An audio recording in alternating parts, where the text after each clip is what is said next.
My name is Trudy Cox. I'm the CEO of the Preservation Society of Newport County. And our lecturer or guest this morning is Michael C. Kathrens. Michael is an independent scholar specializing in American residential architecture and interior decoration. He specializes in mid-19th century and early 20th century design. He has a great book out called American Splendor, the Residential Architecture of Horace Trumbauer. We use that book a lot here in Newport because Trumbauer was so prolific. He has The Great Houses of New York, 1880 to 1930, another book called Newport Villas, 1885 to 1935, the revival style, and Kansas City Houses. Michael is from Kansas City, 1885 to 1938. Now, those are all his previous books. His most recent book is a book called Newport Cottages, 1835 through 1890, the summer villas before the Vanderbilt era. And Michael is going to be in Newport tomorrow, speaking at Marble House. And we hope that you will attend and join us if you can. And if you are interested in the lecture, it is the David Dangermond lecture. Please go to our website and sign up. So welcome, Michael. Sorry for the very long introduction, but I want people to understand that you really know architectural history well. This is your specialty, and we're very, very honored to have you as today's guest. So let's start. This is really a prequel to your former book. Yes. And I want to get a little bit of a sense as to what compelled you to write about this era of Newport architecture from 1835 through 1890. Well, I did the original book, the revival style villas from, 1880s through the 1930s. And these are the more famous houses in Newport that most people know about, the Gilded Age, the opulent houses. These are the European revival styles. And that is what Newport is best known for. But a lot of people don't realize that the cottage industry in Newport started in 1830s. It was early on. And the reason for that is because they couldn't find rooms in hotels. They were all booked up because it became such a popular resort. But I wrote about this is because when I was doing the research on the Newport Villas book, I saw so much information on these other houses, which I had known. I've been coming to Newport since I was a young guy in my early 20s. So, and that long time ago in the 70s. So the thing is that I found that this is a book that needed to be told. So you have a comprehensive history. So if you use both of my volumes, you will have a comprehensive history of the cottage industry in Newport, the social colony and how they worked through their homes of this era. And it went up through the 1930s really, because 1940 Newport began to slip, basically because rich people didn't know how to live in big houses without lots of servants. So it kind of slowed it down. Nowadays people can live in big houses without a lot of living servants, but they didn't know how to do that back then. So it started to slip, and things like the Hamptons kind of took to the forefront. But now Newport is coming back, and these houses that are selling now for $30 million, that is, is putting it back on the map. But anyway, that's why I decided it was important to tell the comprehensive story of the Newport cottage industry. Yes. And Michael, you mentioned that Newport was a resort community in the 1830s. So tell us a little bit about what you mean. This was a tourism town going back to the early 1800s. And why? What made that happen? And why do we not know this? Well, it actually started in the 18th century. And what happened was that it had a good protected harbor, and the beautiful scenery of it. So what happened, and the first people to come were primarily Southerners or from the West Indies. And that is because of the triangle slave trade. Newport, unfortunately, was very accepting, not everyone, but there were a lot of people that were accepting of slavery for business purposes. And the triangle slave trade is where, rum was produced in Newport.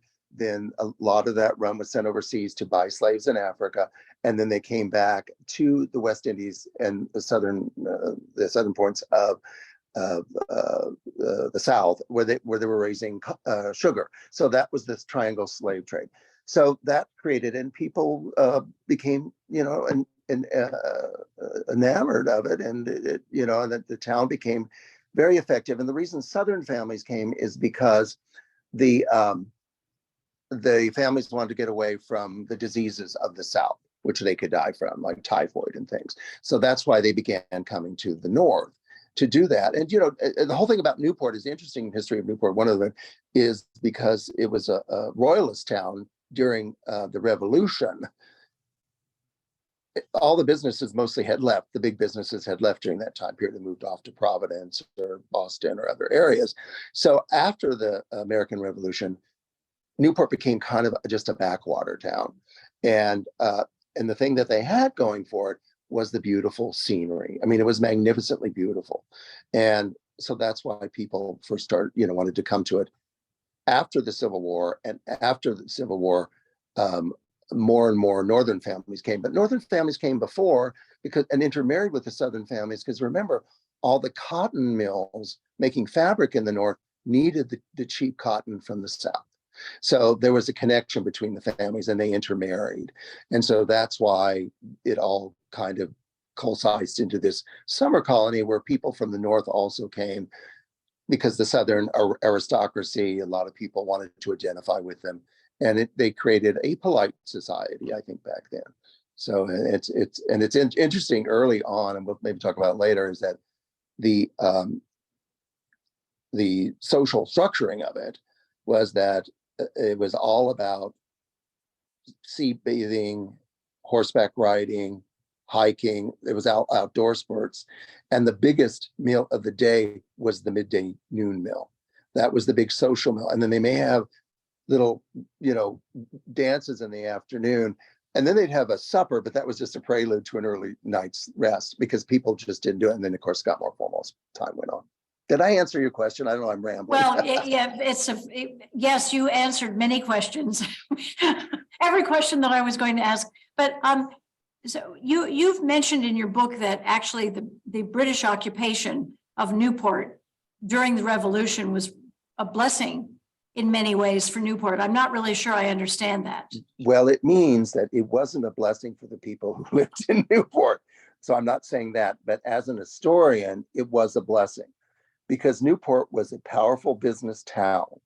And if it had developed, after the Revolution, I think Aquidneck Island would have developed much like Manhattan Island developed. So all those colonial buildings that we love at the Point and downtown, they would have been gone. They would have been developed over long ago, and they all would have been torn down. So it preserved those towns, preserved those buildings, but also if it had developed as a major city, then nobody would have wanted to come out, and Bellevue Avenue would have been developed. All that would have been developed as part of the inner city. And so those places would not have been where people would want to go for clean summer air, because it would have been a city and polluted. So as an historian, again, I want to repeat, not for the people who lived there at the time, but for an historian today, as we look back on it, I think it was very important how this happened, because it preserved these structures for us.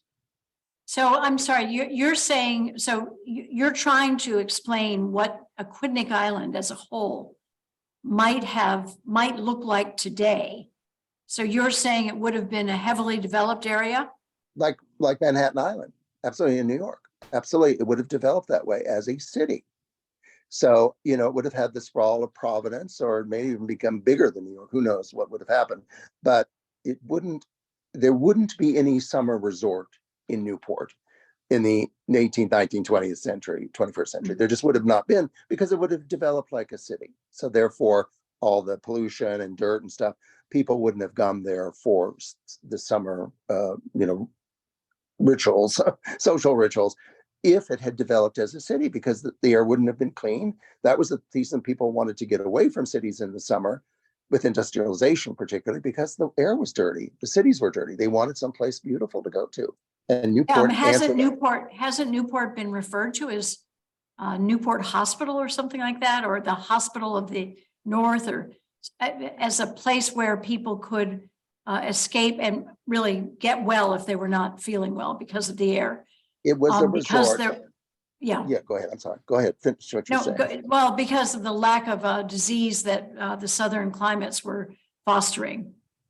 Well, I think it was just the matter of the clean air would have been helpful for everyone. And that was the first reason they had resorts, was that you would go there to become healthier. You know, you would breathe good, clean air, and nothing's better than ocean air. And it would have made everyone better, whether had been sick with other diseases or not. It certainly would have made it better for everyone.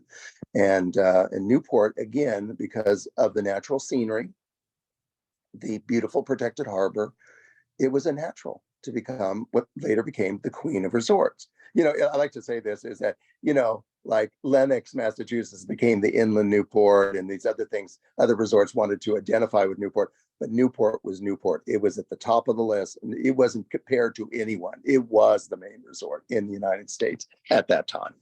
Right. And it still is a pretty important resort.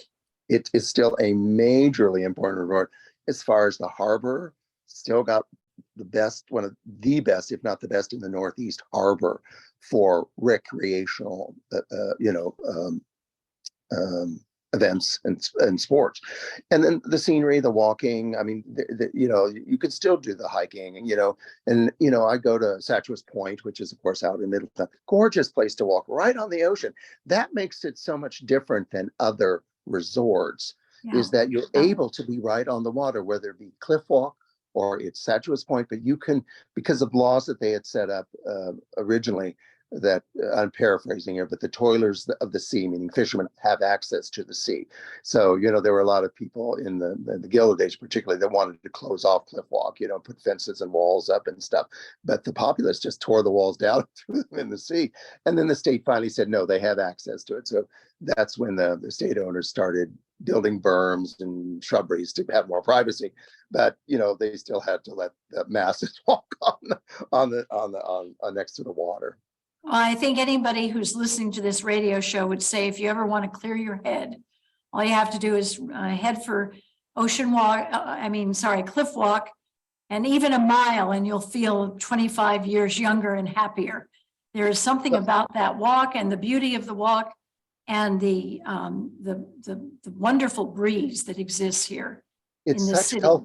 It's just so healthy. The air is so good because it's come from the ocean and it's been cleaned, you know, so you're getting this really good fresh air. You're arriving in Newport at exactly the right time, middle of July. Can you talk a little bit about what kind of impact Fort Adams had on architecture in Newport, the style of architecture, the look of Newport, if it had any impact at all? It did, as far as materials, because Irish immigrants predominantly came over to quarry the stone, and the stonemasons worked here in town. And so what happened, that overflowed into the regular architecture of the city. Things began to be built in natural stone. Particularly, a lot of the Southern families build houses in the natural stone. There's a beautiful house on Greenough Street. You know, there are just several houses that are still in Newport. You can still look at them. And they're beautiful, but the hint is that if you see a stone house in Newport, you automatically know that it is an older than the Gilded Age period. It probably goes stone. Yes. That's interesting to know. You know, because that's what it started. There are a few later ones in the rough stone, but you can see the older ones are the really ones that were important. And one of the most important was Seth Bradford's original Chateau Sumer. Yes, that was built at that time. So it was very important in that way, that it represented a lot of new architecture in Newport and a lot of really, and particularly in this venue, beautiful houses. It really created a lot of it, you know. So they were wooden houses before that, and there were wooden houses later. But as far as the stone, probably the most monumental houses of the 1860s, 70s, 40s, 50s, 60s, and 70s would be stone houses. The native stone that was quarried, by all those good Irishmen that came over and did it. Yeah, very, very interesting. You've got some beautiful images in your book, Michael, and I do hope that people will take advantage of this book. It's a great way to learn Newport history and Newport architecture. And a lot of the images are images that we have never seen before here at the Preservation Society. How did you track them down? Because they're great finds. Well, the predominantly the archival images came from the Redwood Library, and came from the Newport Historical Society. But there were many that I found in, archival collections in New York and at the Avery Library at Columbia, in Rhode Island, and then just from people, individuals that share things with us. And I think you have it was really interesting that people really wanted to share what they had. And I've never been in an area doing a book where so much, it's so important that the families in Newport tend to have collections on their house, the history of their houses. I've never seen this anyplace else. You just don't see it. Newport is a really historic town, and people love it for that. And it's important for that. And they were able to take these collections, and oftentimes these collections came down with different families. When a family sold a house, they gave that collection to the new owner. So it was still there. And I hope this continues, because it's such an amazing resource. So many of them, particularly in the book, it says it comes from a private collection. I don't give people's names out, but that's where they came from, generally speaking, from people's private collections that were willing to share those with me, which I think is really, really a wonderful thing. And, as I said, I love Newport. I've been going there since the 70s. And I just think, it was the first trip I took as an adult by myself. And I just remember the first day I drove into Newport, because back then you could catch a flight from Providence, a little puddle jumper that took you into in Middletown, the airport there. And I just remember running in across the beach, Easton's Beach, First Beach, and seeing the breakers in the background. This is sunset. At sunset, it was up, but you could still see it. And I got to I was staying at bed and breakfast on Mill Street, and I checked my bags. And then, even though it was dark, I said, I'm still going to go out and walk. It's still just a fascinating city when you walk around, anytime, day or night. For me, it is, because you see things at night that you don't see during the day. And also, if you're walking, it's much better than from a car, because you can really see things. So I think, as you know me, I'm a walker. When I'm in Newport, I walk. And we know that you love Newport too. When you were doing the research for the book, what struck you as really new, interesting, surprising in your finds? And again, you're known as an expert for the 1880s, 1890s, 1900 era of architecture. You were going now earlier to the 1830s, 1840s. What did you learn? What were you amazed by? Well, there were interesting details. I'll tell you one story. Beaulieu, a house on Bellevue Avenue. And it was built by a Peruvian ambassador to the United States. And then a couple owners later, there was a man, I can't remember his name. I'm getting old, sorry. But what happened was, I was doing the research on this, and I said, well, his business— Not Wiley Buchanan, was it? No. Oh, not this is that, early. not that far forward. It's further back. Okay. I think his name was Tilden. No, maybe not. There's different one. But anyway, it was a man who owned it for a few years. And what I found is that his business was in New York, centered in New York. But then I found he had these little businesses in the South.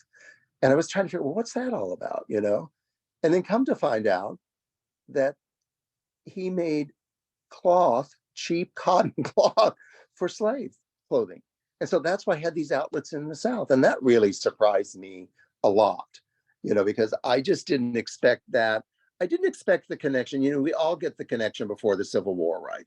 But after the Civil War, we didn't realize there were still these connections to the South and the cheap cotton that was coming from there, that cotton, cloth manufacturers in the Northeast needed that cheap cotton to do their business, or to make more money at their business anyway. So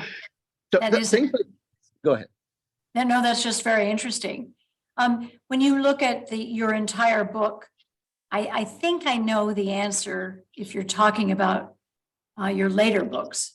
But of all the houses in Newport, what is the one that really pulls at your heartstrings that you really love? it's the truth is that it's the house that I'm researching at the time, Yeah, because I want to know the information. I want to know the history on that.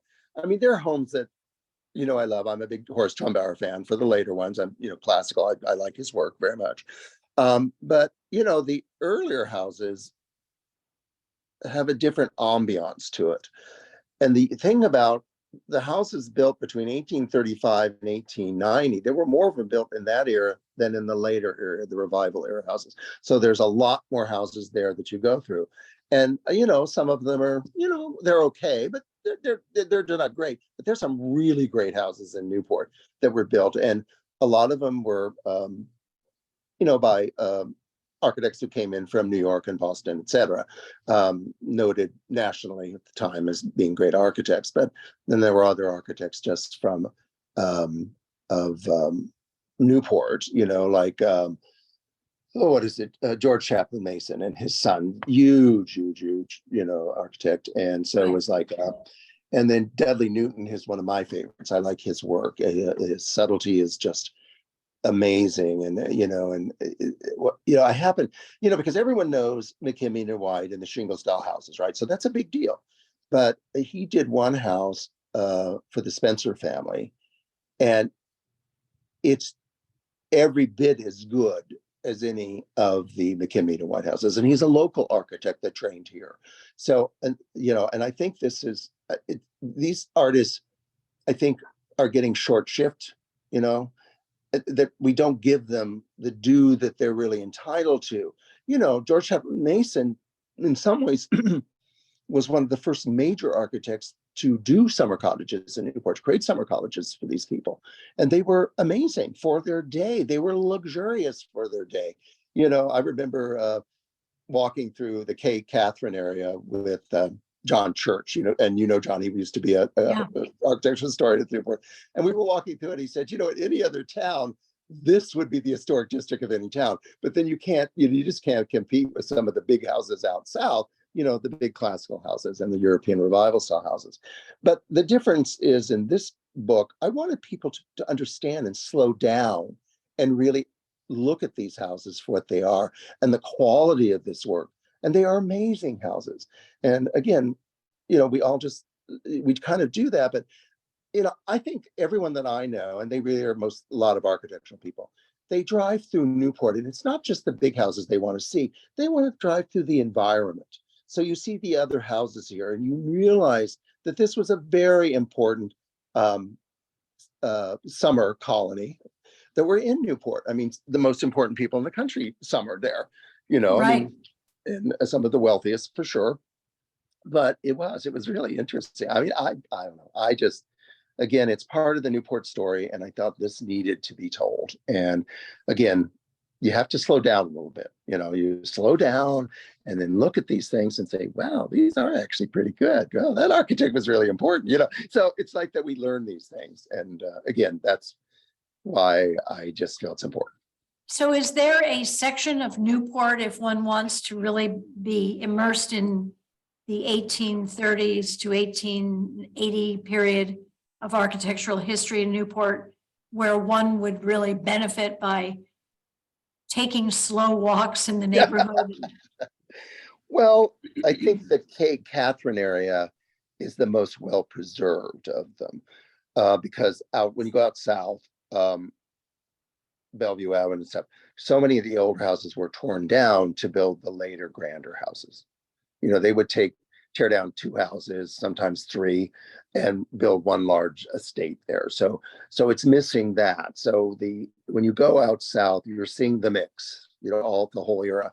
But the Cape Catherine area really is the earlier for the most part. And I think if you just go through that and walk through those neighborhoods or those blocks, I think you'll see some really interesting, and they go through different periods too. There were newer houses built in the Cape Catherine, but overall, you really see the older houses, I think, very well there.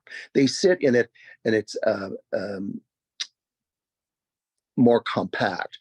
And it's not that there weren't large estates. There were large estates built out there, like Bel Air and these that were estates, but they've all been subdivided, the land subdivided, so they don't have the big estates, so they don't have the same emphasis that you would find on later houses because they still have their land, you know, like the Right, breakers yeah. and all Yeah. that. So they have that, so they have more land. So yeah, I think that's it. So that's the area that I would recommend to start. But you know, you just need to take your time. And even when you go out south, Bellevue Avenue, and even on you know, Oak Point Avenue, and Ocean Drive, you'll find houses out there from this period. You'll find later houses, but you also find these as well. And Right. take your time and look at them and say, boy, isn't that cool? Michael, who were some of the prominent families who were building or vacationing here? We know the Vanderbilt name, which is later in the century. We know the Berwyn name, but who were some of the prominent families from that 1830s to 1870s period? Well, you know, initially, again, it was Southern. So George Noble Jones, you know, Kingscote, which was later named Kingscote for the King family who purchased it later. And then the Middleton family of Middleton, Virginia, they had the oldest house that I could find that was purpose built. Pardon me. Sorry, I've had COVID. This is a residual little cough I have with it. I'm fine. It's no problem, but it's just sorry. The you know, and so they were one of the first. They built a house that was built directly across the street from Travers Block and the casino on Bellevue at the kind of the beginning of there at the top of Memorial, and there now there's a shopping center there. And Eliza, one of the Middleton's daughters, said, "Oh, it's so far out, no one's going to come and visit us." She was so afraid no one would. Could you imagine? Because you know the town isn't that far away down the hill, the main part of the town. But anyway, so she was worried about that. What was And the name of that house, Michael? it is called. Isn't that amazing? I know the name and I can't remember it. Yeah, it is. Hold on, I'm doing blanks. I get old. I'm real old. I haven't. Hold on. Is that the house that had the Stone Villa, owls? Stone Villa, it's Stone Villa. Stone Villa, yes, and it had the owls on the It later did lamppost. because of the guy, the gentleman, what's his name, who owned the Herald Tribune in New York. So Right, he yeah. put those up on the, yes, he put those up on the line. And the house, even the original house though, was just really a 2-story center hall plan with probably 2 rooms on each side. Wings were later added and a full 3rd story was added later to it to make it elaborate, and the loges on the front and the back. And that beautiful painting that's in the book, which came from your collection, the back is very pretty. You know, I've never seen that before. It was so interesting to find that drawing. It was really wonderful. Yeah. So it started there.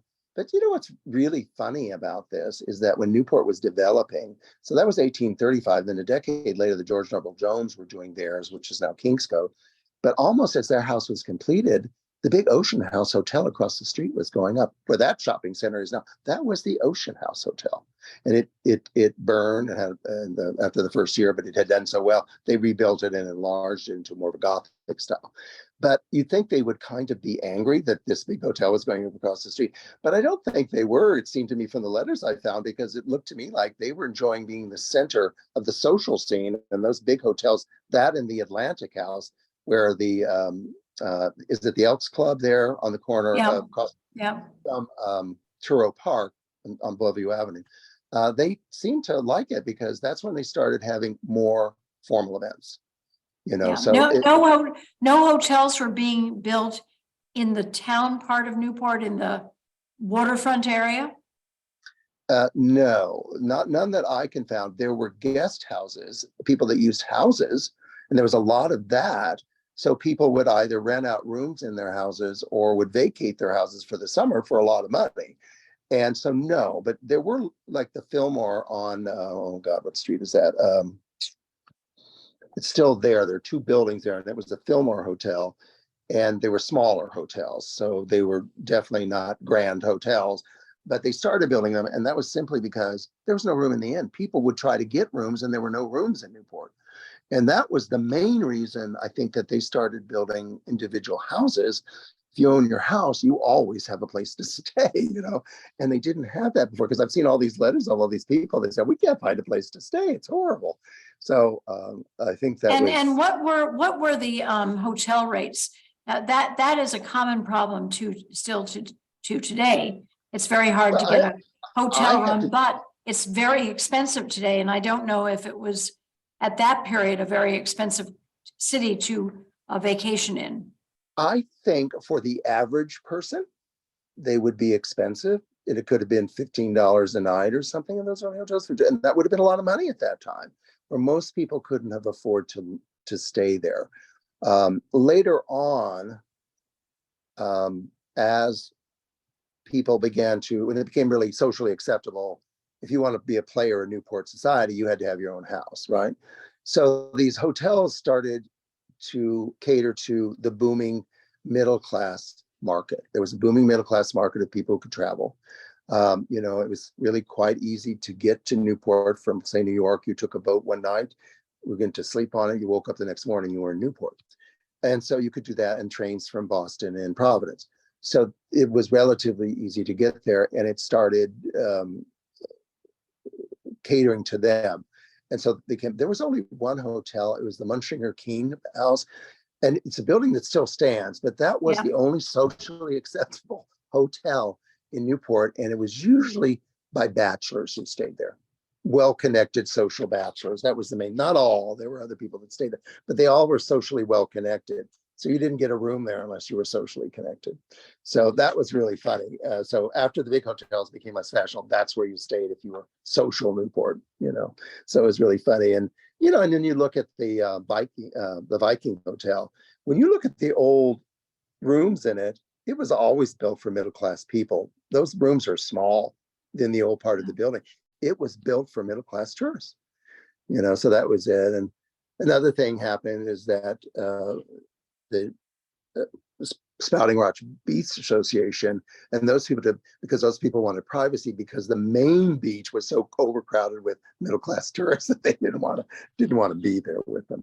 So it's part of social snobbery. It's just what it is. But even though Bailey's Beach is okay beach, but it's not like Easton's Beach, First Beach. I always still call it the old man Easton Beach. And it's funny but in Easton's Resort, I like to tell the story about when Easton's Beach, became early on the social beach where people came to. They would the women and children would swim in the morning, so they would be appropriate. The afternoon, a flag would go up, and women beware, because they were now swimming, and they swam in the nude. So you had to be very careful. You didn't want. I'm sorry. The women swam in the nude, or everybody? No. The women and children swam in the morning in their bathing costumes. A lot of the women, they had those things they carted out, like Victoria had. We stepped in the water, but the men swam in the afternoon. It was all done nude. So be wary. There was a big red flag that went up. It said, women, be wary. Don't come down here. Wow. Now, was that at the public beach, the First Beach, and at Bailey's? At both places? I think it must have been, because men did like to swim nude. So the thing is, swimming, as later on, everyone swam at the same time, and they all wear bathing suits, But early on in the 19th century, men liked to swim nude. And so that was just the issue. That was what you did. I just think it's a funny story. We wouldn't think of that today, like, well, why would, but that is what it was. They did. And I'm sure, I haven't really confirmed they did it at Bailey's or the Piping Rock Beach Association, but I'm sure they did, because every place back then, men swam in the nude into the 19th century. So today a red flag is a seacraft warning flag. Yes. Okay. So we would not understand what that red flag meant at all. Yeah, not back then. So Michael, what was a typical summer vacation in Newport day like?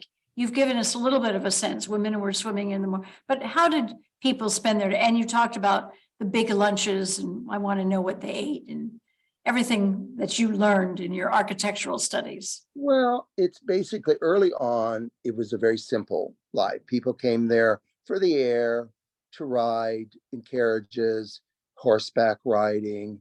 This was an era early on, before tennis and the things that became later in the 1880s and 90s. But it was more for the air, and enjoyed it, and swimming, and that's what they were there for. That's what they did. This was even before tennis. So this is what they came for. Again, healthful pursuits. They said this was healthy. Very early on. But once the hotels started building the luxury hotels like the Atlantic and the Ocean House, it became more structured and more formal. So early on, as I think I told you already, the midday meal was the most important meal. They didn't have late dinners, that wasn't done. But by the 18, and these are people that had these formal things in their city homes, but they didn't have it in their country houses. In the cities, they had dinner parties later at night, whatever, but not in Newport. And then later on, particularly as the houses got grander, that they would adopt those city things, social events, to their summer schedule. And so you would still have the things of doing that, but then then additional sports came, tennis and golf, and what's the thing, you do it with horses and you have the big ballots. Polo Thank you. or coaching. Coaching too. So those things became very important social things to do. And that's when dinner parties began at 8:30 at night. And then if you had a ball didn't start until 10:30 at night. So people would go to different houses for dinner before they came to the ball, but the ball would begin at like 10:30, hitting stride about 11 o'clock, and would go on for the younger folk until the sun began to rise. And so these are very European and New York things. So a lot of that was probably more formal and due to New Yorkers coming there. But New Yorkers didn't just come here. New Yorkers were in Newport very early on in the 1860s and late 50s. So they didn't just come with Mrs. Astor and her group. New Yorkers were there before that and building big houses like Ballou and then Beechwood, which the Astors eventually bought, but they were New Yorkers. So they were there, and yes, New Yorkers live extravagantly. I think they still do to an extent, really grandly then. And so it became more and more formal, and it lasted really all the way up through to the early 1940s. That's right. Newport, Yeah. it did. I mean, everyone said, "Oh, Newport, it went away in the 30s," and then I found this collection of aerial views of all the gardens in the 30s. Everything is meticulous. The parterres are it's all meticulous. So everybody was still going there, and there was enough money to keep the social circuit going in the summer in the 30s. In the 40s, it went away because, again, as I said earlier, the people went away to war work. The men went to the war, women went to war jobs, and people didn't know how to live in those big houses without a big staff. And That's so right. they started close. But remember, there were three major hostesses, like Grace Vanderbilt lived into the 50s. Daisy Van Allen lived into the 60s. And then who was the other one? Florence Twombly, who was the Vanderbilt. She lived into the 50s too. So they did some families carried it on, but it was fewer and fewer. And so that kind of ended it until the prices of houses started going up, particularly in the 80s and 90s. And then people would start investing money into the houses again. Before that, it had gone really low and people didn't really maintain houses, because they were just too expensive, and they, most people didn't. That's when many of them were sold. That's where some burned down, due to neglect. But in the 80s, it started picking up again, and houses are quite valuable in Newport and continue to be quite Michael, valuable. what were some of the other competing resort towns in the 1830s, 40s, 50s? If you weren't going to Newport, where on the East Coast would you be going? There were places that you would go to, but they weren't major resorts. Newport was kind of a one, Bar Harbor, Maine became developed, but it developed a little later. And so did Stockbridge in Lenox, Massachusetts in the hills. But when you look at it, it wasn't back in the 1830s. This was later.